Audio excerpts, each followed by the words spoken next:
میفهمی بیکاری از کجا شروع میشه؟ از جایی که دیگه حتی حوصله نداری صبح وقت بیدار شی. نه به خاطر تنبلی، به خاطری که ذهنت میگه کجا میری. نه دفتری هست، نه کاری هست که کسی منتظرت باشه. و یه حس آرام آرام آدم از درون خالی میکنه. بی صدا، بی حرف و حدیث، اما عمیق. بیکاری که فقط کار نداشتن نیست. بیکاری فقط این نیست که آخر ماه پیسه نداری. بیکاری یعنی هر روز که از خانه بیرون میری احساس میکنی باید یک چیزی را از مردم پنهان کنی. مثل که یک برچسب نامرئی روی پیشانیت زدن که رویش نوشته است آدم به درد نخور.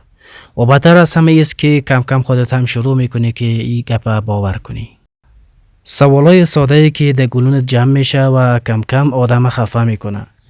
هیچ کس نمیآید آدم دشنام بده و هیچ کس مستقیم تغییرت نمیکنه. فقط میپرسن کار پیدا نکردی؟ برنامه چیست؟ تا چی وقت میخوای قسم ادامه بدی؟ و تو مجبور میشی هر بار یک جواب نیمه نصفه بسازی. نه برای اونا، برای که خودت از این بیشتر در خود غرق نشی. بیکاری وقت خطرناک میشه که وقتی موبایلت در دستت میگیری میبینی که یکی مهاجرت کرده، یکی کار گرفته، یکی با نصف سواد تو حال در جایی رسیده که تو فقط در خواب و تصورات دوره میبینی و تو نمیفهمی مشکل از تو بوده یا از این جغرافیا. ولی ذهن خسته‌ت همیشه ساده ترین جواب انتخاب میکنه. حتما مشکل از خودم است. خانواده شاید چیزی نگویه، اما فضا تغییر میکنه. پدرت کمتر همراهت گپ میزنه، مادرت بیشتر حساب میکنه، خرج و مصرف خانه هم با مکس انجام میشه و تو میفهمی بدون اینکه کسی توضیح بده. اینجاست که بیکاری از جیب آدم بیرون میشه و میآید مستقیم به استخوان ما.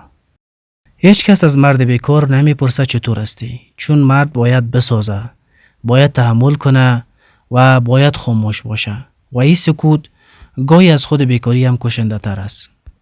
میگن اگه بخوای راهش پیدا میشه. اما چیز از ذهن شروع میشه.